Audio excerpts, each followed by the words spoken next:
Hello. All right. I had a wonderful call with one of my coaching clients, and she's really battling emotional eating. And she said, I've really been paying attention to all the videos you're putting out. And she's like, I see you paying off your house. I see you maintaining your weight loss and all the things you're teaching me. And what I'm realizing is that a lot of this just comes down to perseverance and consistency. And that is exactly what it is.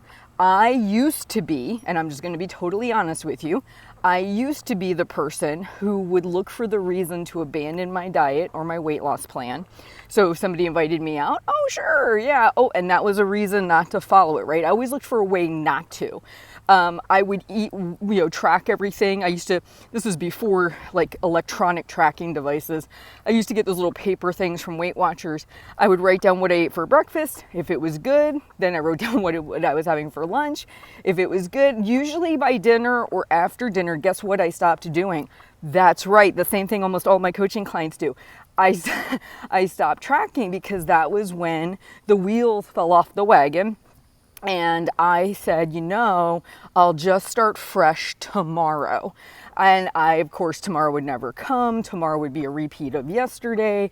And so what I learned was it really came down to small, repeatable actions every day that went against what my internal desire was in the moment. In the moment, it was to go out to eat. In the moment, it was to stop tracking because I knew I was going to eat lots of things that I would feel guilt about when I tracked them. It was me looking for a way out of discomfort, okay? And when I was really willing to embrace discomfort, when I was willing to stop buying things impulsively, when I was willing to track things even if I felt super negative about how many points or calories it was, when I was willing to be uncomfortable, that's when my life started to change. But as long as I defaulted to comfort, I was going to stay 300 plus pounds and over $180,000 in debt. I had to make a choice to embrace discomfort. And there was a couple things I would say to myself, I'd coach myself almost daily on. I would say to myself, Heather, can you do it today? Could you write down everything you eat just for today? You don't have to do it tomorrow. Could you do it for today? I built what I'm currently reading a book called Grit.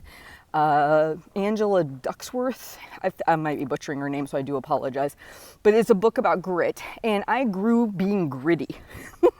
I like how she calls that. Some people have different gritty levels. I grew grit by one day at a time. Can I make it through just today? Could I write my food down just today? Oh, what? Writing my food down makes me feel a little uncomfortable. Can I sit with it just for today?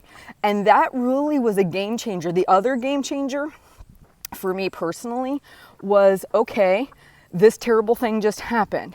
I can't make that payment that I was hoping to make because something else got broken or destroyed or my car needs a part.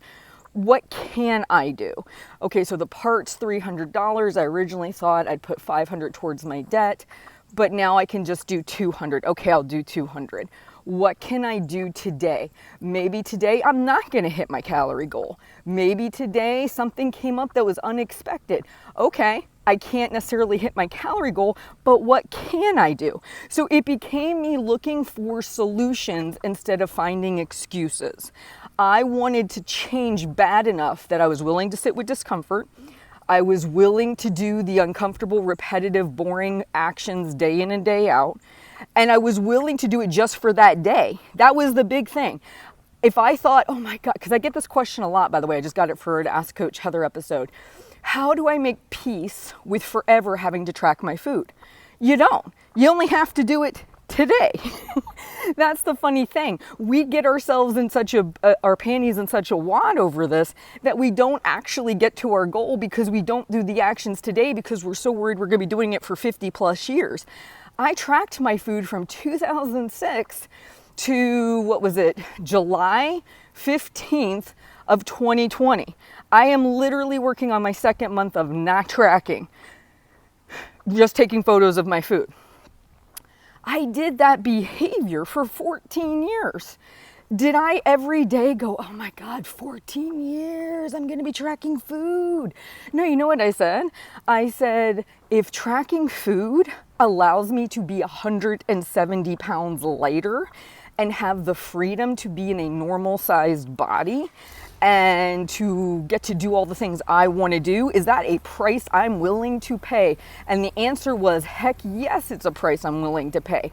If I can just open up a digital app, pop stuff in and be done in 5 minutes, and I can kind of focus on what I need to focus on, absolutely I'm willing to do it. Did I lament about the fact it was going to be 14 years? And guess what? I might go back to it again because I do that. I don't care.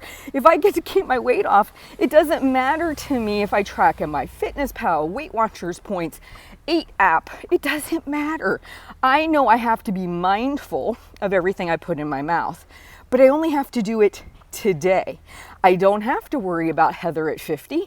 Can she do it today? And am I willing to be uncomfortable? Yes, because I realize with uncomfortability, discomfort grows great change. It is paying off a tremendous amount of debt. It is losing a tremendous amount of weight. It's doing those behaviors that are small, not seemingly significant, but consistently done. So I just want to encourage you, where you are now does not have to be where you stay. You can grow grit. You can grow consistency. You can grow perseverance. Even if it's not something you're currently mastering right now, ask yourself a couple important questions. What can I do today?